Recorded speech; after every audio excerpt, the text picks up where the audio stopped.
श्रीगणेशाय नमः।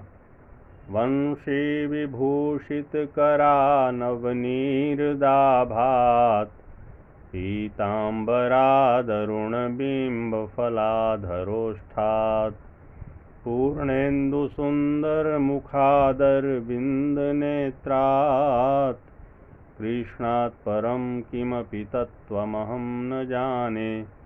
कृष्णात् परं किमपि तत्त्वमहं न जाने। मैं वेंकटेश शर्मा, सहायक प्राध्यापक, गुरुकुल संस्कृत महाविद्यालय बैरगनिया सीतामढ़ी, आज की ऑनलाइन कक्षा में शास्त्री सामान्य एवं शास्त्री प्रतिष्ठा तृतीय खंड के विद्यार्थियों का हार्दिक स्वागत करता हूं।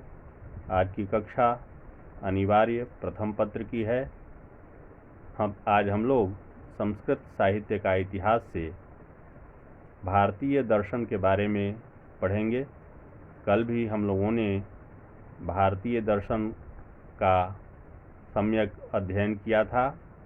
आज भारतीय दर्शन के अंतर्गत गीता में भगवान श्री कृष्ण द्वारा स्थापित दर्शन के बारे में जानेंगे, अध्ययन करेंगे।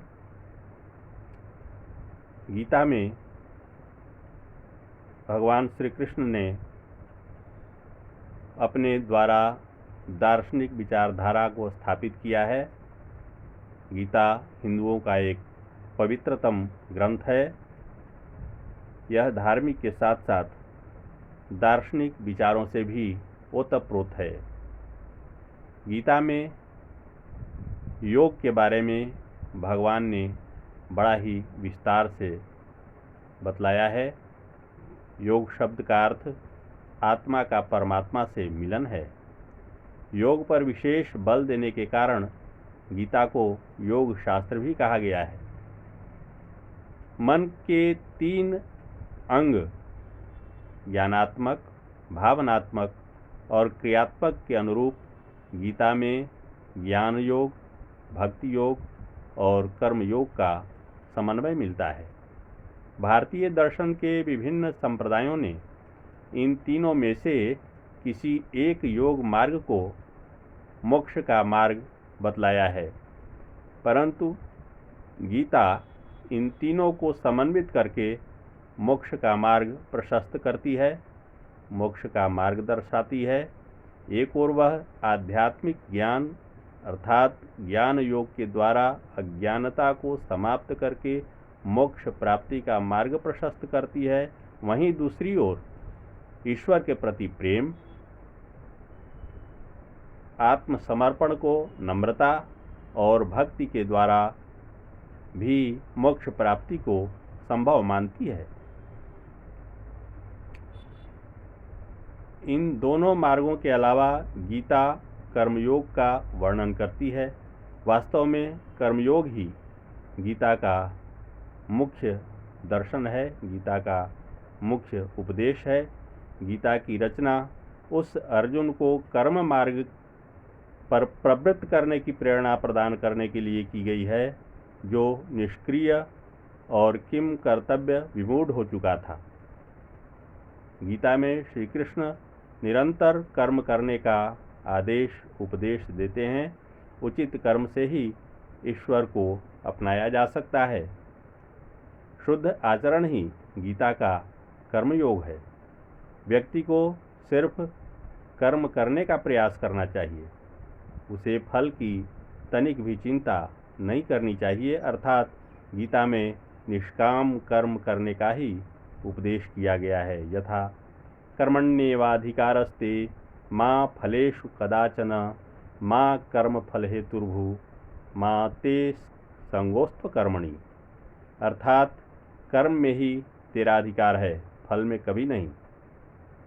तुम अर्थात देही कर्म फल का हेतु भी मत बनो। अकर्मण्यता में तुम्हारी आसक्ति कदापि न हो। गीता में भगवान श्री कृष्ण ने ईश्वर के स्वरूप का भी सुंदर चित्रण किया है। ईश्वर को उन्होंने परम सत्य, अनंत, ज्ञान स्वरूप, शाश्वत और ब्रह्म से भी ऊंचा स्थापित किया है। वहीं विश्व की नैतिक व्यवस्था कायम रखता है। ईश्वर ही कर्म फल दाता है। गीता में ईश्वर को पुरुषोत्तम, परमात्मा और परम ब्रह्म कहा गया है। इस ग्रंथ में यानी गीता में ईश्वर के विषय में सर्वेश्वरवाद, ईश्वरवाद तथा निमित्तोपादानेश्वर तीनों के उदाहरण दृष्टिगोचर होते हैं। गीता में जीवात्मा को ईश्वर का एक अंश बतलाया गया है।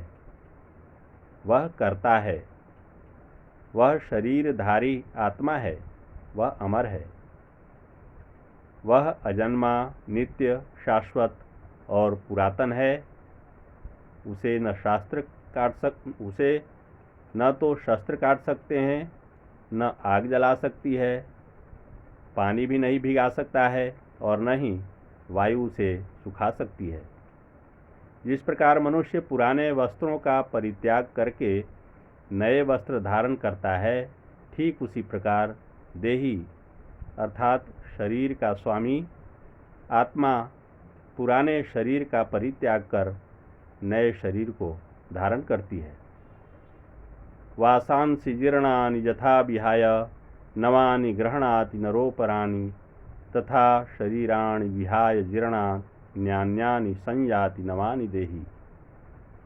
नैनं छिन्दन्ति शस्त्राणि नैनं दहति पावक न चैनं क्लेदयन्त्यापो न शोषयति मारुतः। गीता के अंतर्गत मोक्ष का भी वर्णन है। गीता में मोक्ष को चरम लक्ष्य माना गया है। यह आत्मा के परमात्मा के साथ संयुक्त होने का नाम है।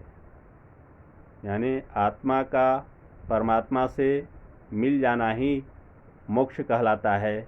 मोक्ष को निस्त्रयी गुण्य कहा गया है, क्योंकि मोक्ष की अवस्था में तीनों गुण अर्थात सत्व, रजस और तमस, इन तीनों गुणों का सर्वथा अभाव रहता है।